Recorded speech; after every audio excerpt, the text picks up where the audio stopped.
மாநிலம் திருச்சூரில் இன்று அதிகாலை அடுத்தடுத்து 3 ஏடிஎம் மையங்களில் ரூபாய் 65 லட்சம் கொள்ளையடிக்கப்பட்டிருக்கிறது. இதை பற்றின மேலும் விவரங்களை எமது செய்தியாளர் சரவணன் வழங்க கேட்கலாம். சரவணன், வணக்கம். இந்த கொள்ளையர்கள் குறித்தான விவரங்கள் என்ன? கொள்ளையர்கள் பிடிபட்டது எப்படி? விவரங்கள். கேரள மாநிலம் திருச்சூரில் இன்று அதிகாலை 1 மணி நேரத்திற்குள்ளார 3 ஏடிஎம்களை உடைத்து 65 லட்சம் ரூபாயை கொள்ளையடித்து விட்டு தேசிய நெடுஞ்சாலை வழியாக முதலில் காரிலும் அதற்கு பிறகு போலீசார் பிடியிலிருந்து தப்பிக்க கண்டெய்னர் லாரியிலும் தப்பி வந்த ஒரு கும்பலை தமிழக போலீசார் மடக்கி பிடித்து என்கவுண்டர் செய்திருக்கிறார்கள்.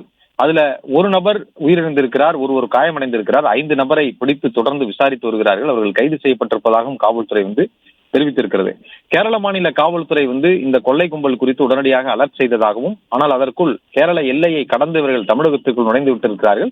அந்த தகவலையும் தமிழக போலீசாரை தொடர்பு கொண்டு தெரிவிக்கையில தமிழக போலீசார் உஷார்படுத்தப்பட்டுதான் இந்த கொள்ளை கும்பலை மடக்கி பிடித்திருக்கிறார்கள். முதற்கட்ட விசாரணையில இந்த கும்பல் ஹரியானா மாநிலத்தைச் சேர்ந்த மேவாட் கொள்ளையர்கள் என்பது தெரிய வந்திருக்கிறது. மேவாட் கொள்ளையர்களை பற்றி சொல்ல வேண்டும் என்றால், இந்த கும்பல் ஏற்கனவே தமிழகத்திலும் கைவரிசை காட்டியிருக்கிறது. ஆனால் வேறு பாணியில அவர்கள் கைவரிசை காட்டியிருக்கிறார்கள்.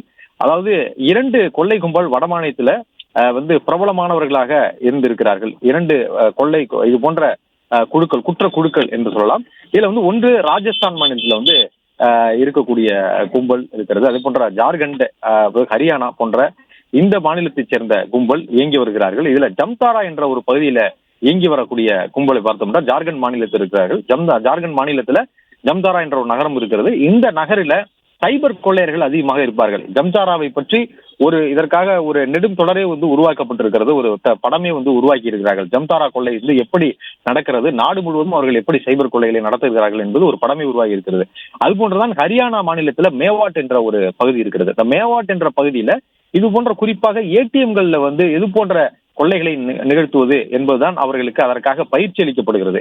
அதற்காக பயிற்சி வகுப்புகள் நடத்தக்கூடிய மையங்களே அங்கு செயல்படுவது இது தெரிய போலீசாருடைய விசாரணையில் ஏற்கனவே தெரிய இது தொடர்பாக மத்திய உள்துறை அமைச்சகத்திற்கும் அந்தந்த மாநில காவல்துறையும் ஒரு அழுத்தம் கொடுத்து அதன் அடிப்படையில ஹரியானாவில் இதற்காக இவர்களை பிடிப்பதற்காகவும் இந்த கும்பலினுடைய செயல்பாடை தடுப்பதற்காகவும் ஸ்பெஷல் டாஸ்க் போர்ஸ் ஒன்றை அந்த குறிப்பாக அந்த ஹரியானா மாநிலத்தை உருவாக்கி இருக்கிறார்கள். அதுபோல ஜார்க்கண்டிலும் கூட உருவாக்கி அந்த ஜம்தாரா கொள்ளையர்களை கட்டுப்படுத்துவதற்காக அந்த நடவடிக்கையை மேற்கொண்டிருக்கிறார்கள். என்ற பொழுதும் அவர்கள் தென்னிந்தியாவை, குறிப்பாக தென்னிந்தியாவில் பணப்புழக்கம் அதிகமாக இருக்கக்கூடிய மாநிலங்களை குறிவைத்து, குறிப்பாக அதிகமாக பணம் இருக்கக்கூடிய ஏடிஎம்கள் எது என்பதை குறிவைத்து அவர்களை கொள்ளையில ஈடுபடுவது அவர்களுடைய பாணி.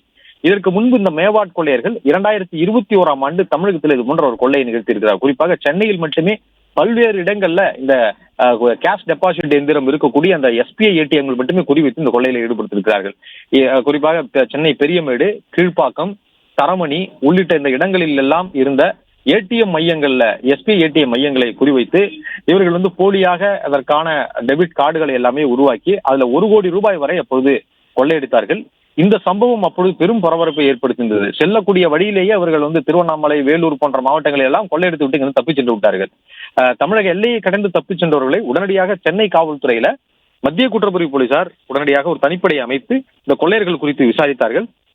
இந்த கொள்ளையர்கள் குறித்த விவரங்களை திரட்டி இவர்களை ஹரியானா சென்று இந்த கொள்ளையர்களை கைது செய்து வந்தார்கள். அடுத்த ஓரிரு மாதங்களேயே அந்த கும்பல் கைது செய்யப்பட்டது. இது போன்ற தமிழகத்துல இது போன்றவர்கள் இது போன்ற நூதன மோசடியை மேற்கொண்டு வங்கியினுடைய ஏடிஎம்களை கொள்ளையடிக்கும் பொழுதுதான் தமிழக காவல்துறை இவர்களை கைது செய்து வந்திருக்கிறது, அல்லது அவர்கள் தப்பிச் செல்லும் பொழுதே இவர்களை கைது செய்திருக்கிறது. எனவே இங்க காவல்துறை தொடர்ந்து தீவிர கண்காணிப்புல ஈடுபடுகிறது. இன்னொன்று, அவர்களை உடனடியாக கண்டுபிடித்து விடுகிறார்கள் என்பதனால அவர்கள் வெவ்வேறு மாநிலங்களை கடந்த சில வருடங்களாக வெவ்வேறு மாநிலங்களை அவர்கள் குறிவைக்க தொடங்கி இருக்கிறார்கள்.